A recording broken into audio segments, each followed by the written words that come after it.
Hi guys, my name is Kristen and welcome back to my channel, Kristen is Fully Booked.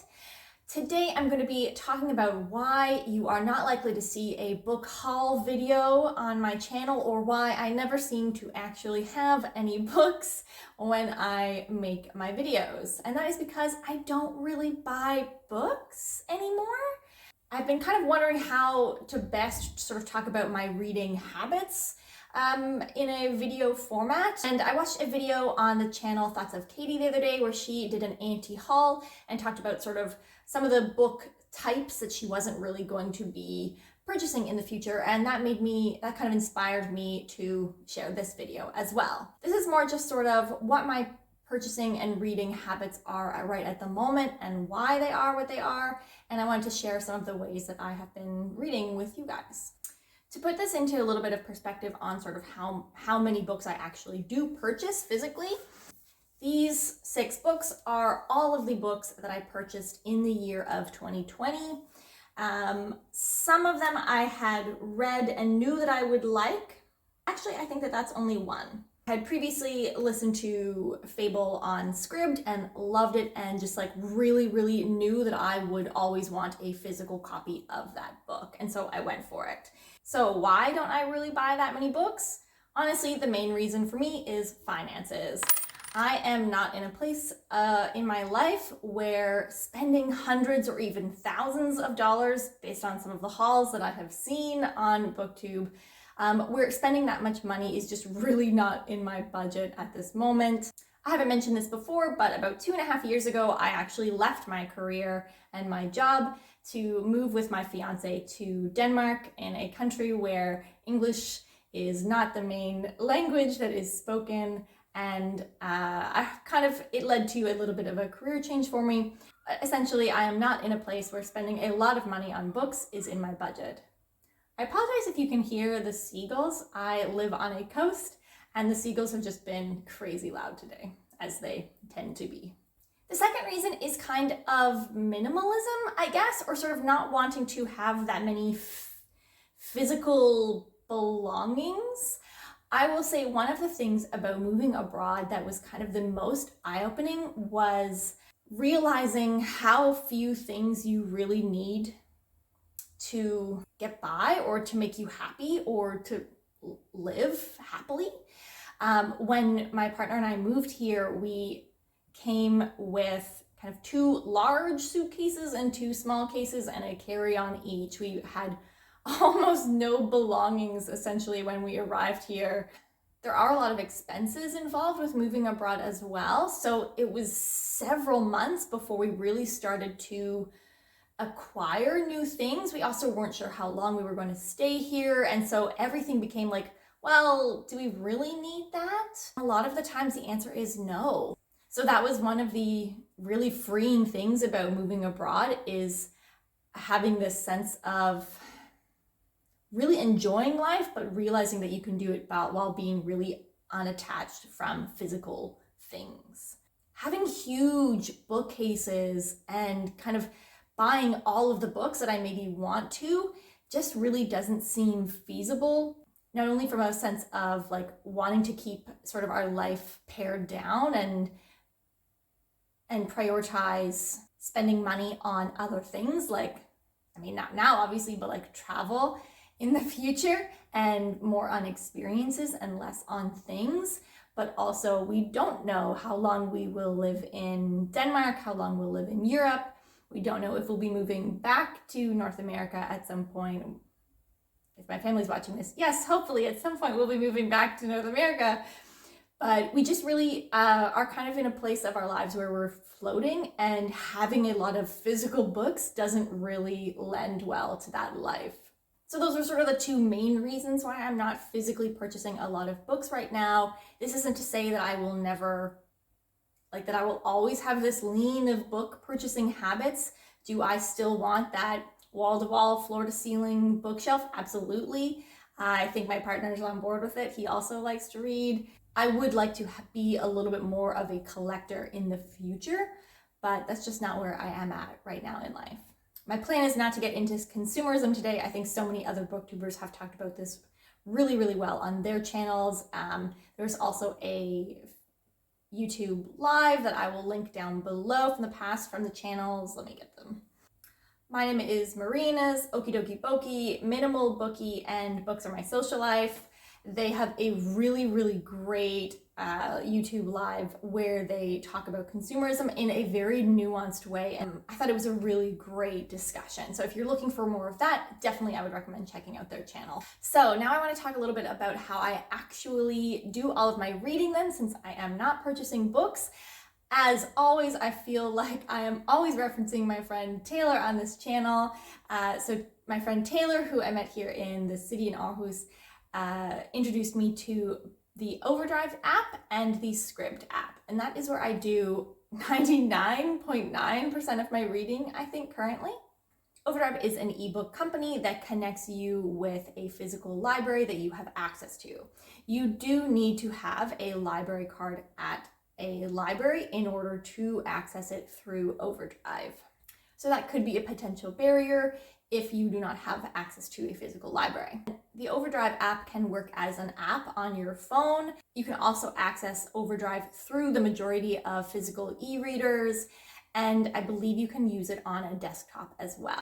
Last year I did almost all of my reading on my phone. This is my old phone. I just got a new one, but look how small that screen is. This was not good for my eyes. So obviously I accessed the Overdrive app exclusively through my phone and did all of my reading here. I did get an e-reader for Christmas, so I now use Overdrive for one of the libraries on my e-reader. With Overdrive, the amount of books that you can put on hold and the amount of books that you can read at any given time does depend on your library. For example, I have access to 2 libraries, one from a city that I used to live in and the one that I currently live in, and they have drastically different limits. One of them I can put on hold at any given time 30 books, and I can read, or actually borrow up to 30 books at any given time. Compared to the other library I have access to, the difference is 2 and 2. So huge difference. Another thing to note with Overdrive is how many libraries you can access. So as long as you have a library card, you can access those libraries. On your phone, the Overdrive app allows you to add multiple libraries. So for example, I could use, when I'm using my phone, I can access both of the libraries that I have available to me. On my e-reader, I am only allowed to add 1 Overdrive library. In 2020, I read 40 books using Overdrive, and in 2021 so far, I have read and completed 17 books using Overdrive. The other way that I read is using the app Scribd. Scribd is a digital reading subscription service, so this is not a free way of reading. However, it is fairly cost effective depending on how many books you use on this site. Scribd costs $8.99 US, so I don't know what I actually pay in Danish crowns. It has a pretty expansive library, I would say. There are definitely some books that I cannot find through the Scribd app. However, there are a lot of books that can be read. I would say that there tends to be a lot more young adult books on the Scribd app than there are adult fantasy, and they do tend to have a broader back catalog compared to new releases. However, I have been noticing a lot of newer releases the last little while, so I think this is something that they are working and improving on. Scribd will say that there is no limit to how many books you can read on their app, and that is sort of true. Their statement is that sometimes books will become temporarily unavailable depending on your recent reading activity. This has only happened to me once. I was looking through and saving a lot of books on the Scribd app, not because I wanted to read them right away, but because I didn't want to forget those titles. However, I noticed that when I saved multiple books all at once, suddenly all of the books became temporarily unavailable, and it did give me a date. It was sort of like the beginning of the next month, which makes me think that there is sort of a limit on what you can read. They say that books become temporarily unavailable based on a few different conditions, including publishing conditions that they have with the publishers they work with, the general consumption level or popularity of a book and sort of the cost involved with that book. So I think that they perhaps have a limit on how many readers or subscribers can read a book at any given time, or maybe save a book at any given time, and then that plays into whether or not it is available to you to read. As I said, this has only happened to me once in a year, or just over a year of using this app, so it isn't really a huge concern. Generally, if I want to read on Scribd, it is available to me to read right away. So if we break down the stats for 2020 using the app, the yearly cost of this in US dollars was $107.88. I read 44 books using the Scribd app last year, which puts the cost of each book that I read at $2.45 per book. So that's a pretty great deal, I think, for the amount of books that I used. I also think that if you are really interested in audiobooks, this is a great way to read books through this app. They do tend to have more audiobooks available than the ebook, I would say, or at least it's been my experience. Hey, future Kristen here. I was just watching things back and I realized I forgot to mention ebooks. So I do read some ebooks. I have purchased ebooks in the past that I have access to, obviously, for rereads, and purchasing ebooks is where I admit I fall into the trap of impulse buys. I typically am only buying an ebook if it is a book that I suddenly feel like I need to read right in that moment, and I cannot possibly wait for the Overdrive hold list. So if it's something that I'm really, really in the mood for and it has a huge wait at the library, and I can't get it on Scribd, then I will break down and buy it on my e-reader. I have an account with Kobo, which is a Canadian company, and my e-reader is a Kobo e-reader. Admittedly, I only started an account with Kobo years and years and years ago because it was an automatic app on my phone at the time. At the time, it was not about Kindle and Amazon versus not supporting Kindle and Amazon.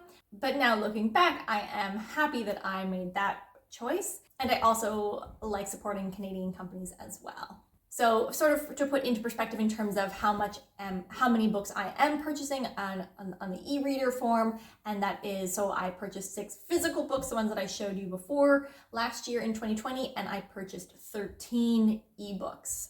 But I am really working on this and trying to not fall into the trap of those impulse purchases. They are generally books that I enjoy, but they are, I will admit, not always books that I feel like I need to own a copy of, and probably should have just waited for the hold.